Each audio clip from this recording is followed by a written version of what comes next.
Hey everybody, Red October. Today is November 6th, Sunday. I was looking at some social media, and of course I try to stay out of the whole political arena as far as social media when it comes to personal friends and family in my area. And I saw a tweet, or not a tweet, I saw a picture with Hillary about that she never lied during the Comey investigation. And I posted a video yesterday, if you guys saw it, that that debunked that. And it amazes me, no matter how much truth comes out, most or the majority of Americans out there that are blinded will continue to vote for this lady. And those that have voted will not have any regret. Those that are influenced or those that plan on voting for her, they will not change. I mean, it can come out that she murdered somebody during her Secretary of State service, and they would still vote for her. It just goes to show you where our country is at, the mindset and the value that's not there. Things have changed, folks, and I know they always say adapt and change, and I guess this is a world that we're going to have to adapt and change to kind of keep surviving and keep our Second Amendment, keep our way of living, our values, the America that most of us want to remember, that want to continue the fight as far as the freedoms that we have. And I know some people may tell other people that do videos like this and say, you guys are crazy, you guys think that all your freedoms are going to be gone. No, they're not going to be gone. They're just slowly changing. And when you take bits and pieces out of the picture, you don't really realize it as far as a whole goes. It's not until you really start seeing the gaps in the picture that you say, man, what happened to these pieces right here? And that's what's going to happen with our freedoms, that people are going to start seeing holes in them, saying, you know, a couple of years ago this wasn't a big thing, but now it's starting to impact me and my family, because these changes down the line are really going to hurt us.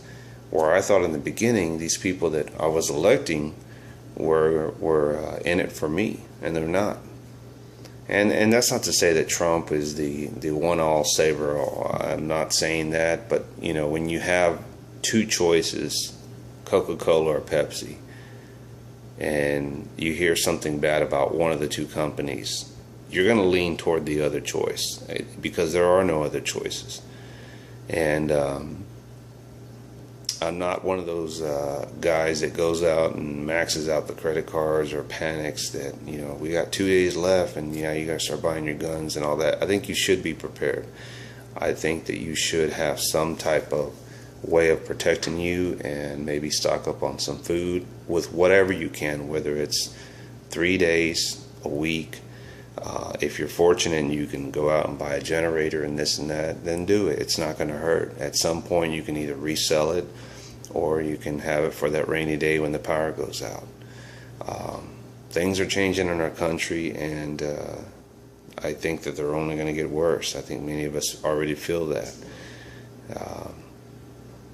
This new world, this new millennium way of thinking that you're obsolete and there's always younger and better, instead of valuing the people that have put the time in before to work their way up, to put their time in. I was talking to one of my coworkers, and she was just saying, you know, you don't live in that world anymore. And I know that, and I've come to terms with that. It's just, it's hard, and it saddens my heart to know that my way of thinking, as far as putting in your time, putting in the years, putting in the experience, does not pay off to lead you up the career ladder. I'm at a place in my time, as far as my career goes, that I'm just riding out the next several or more years out before I'm actually eligible to call it quits as far as that career goes.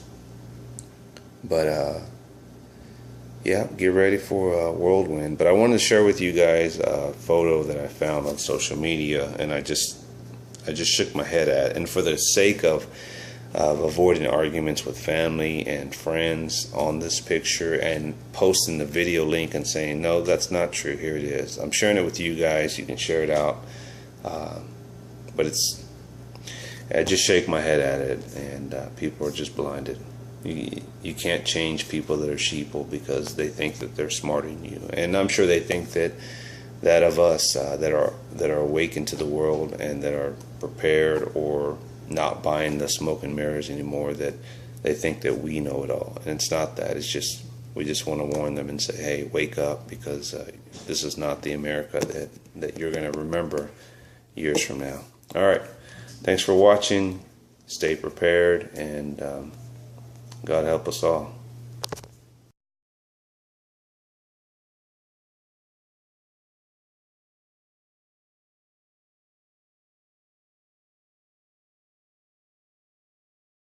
Clinton said there was nothing marked classified on her emails either sent or received. Was that true? That's not true. There were a small number of portion markings on, I think, 3 of the documents. Secretary Clinton said, I did not email any classified material to anyone on my email. There is no classified material. Was that true? There was classified material emailed. Secretary Clinton said she used just one device. Was that true? She used multiple devices during the 4 years of her term as Secretary of State. Secretary Clinton said all work-related emails were returned to the State Department. Was that true? No, we found work-related emails, thousands, that were not returned.